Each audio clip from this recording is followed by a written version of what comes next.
Salut, c'est Mathieu Ludovox et aujourd'hui dans ce Ludo Chrono, je vais vous parler d'un jeu de cartes et de civilisation qui s'appelle Civ ou Carta Impera Victoria. C'est un jeu pour 2 à 4 joueurs de 8 ans et plus et des parties d'environ 20 minutes. Dans ce jeu, nous allons incarner une civilisation qui essaye d'avoir l'hégémonie sur les autres.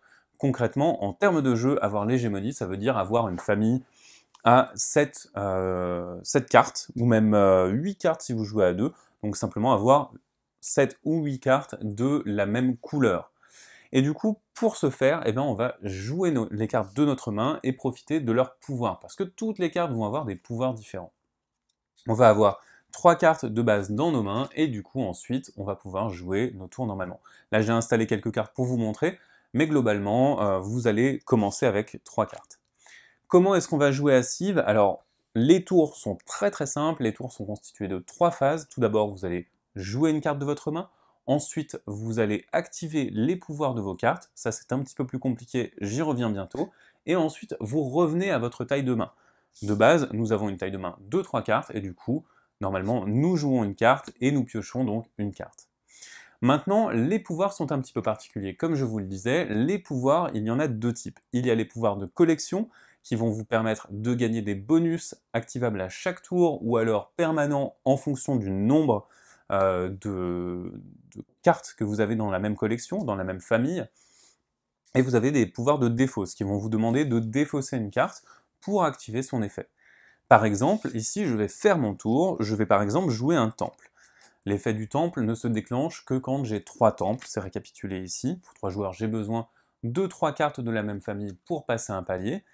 Et maintenant, j'arrive à ma phase de pouvoir. Du coup, pendant ma phase de pouvoir, je remarque que j'ai 3 cartes jaunes, je peux donc regarder le pouvoir jaune, qui me dit défausser une carte que j'ai déjà jouée pour jouer une carte de ma main.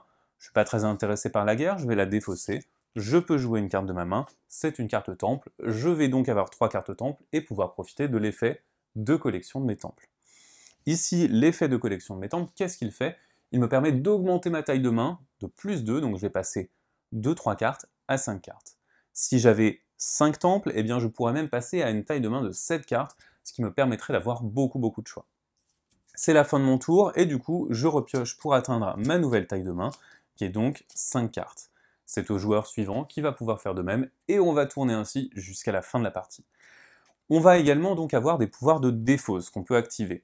Les pouvoirs de défausse, ils vont tout simplement nous demander de défausser une carte de la couleur en question pour activer un pouvoir. Par exemple, si je défausse une carte science, je peux activer le pouvoir de défausse de science, je pioche 5 cartes depuis la pioche, je vais les mettre dans ma main, et ensuite je vais défausser 5 cartes. Donc je vais pouvoir potentiellement aller plus loin dans le paquet, aller récupérer des cartes plus intéressantes, et me défausser de cartes pour vraiment garder seulement ce qui m'intéresse.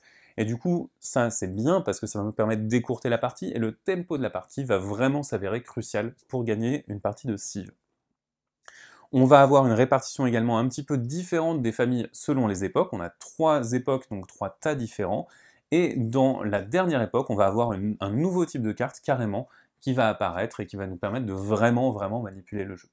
Si jamais un joueur arrive à gagner, arrive à avoir l'hégémonie, la partie s'arrête immédiatement, et si on n'y arrive pas, comme je vous le disais, on va attendre la fin du paquet, et on va regarder qui a le plus de majorité dans les différentes familles. Celui qui a le plus de majorité aura naturellement gagné la partie.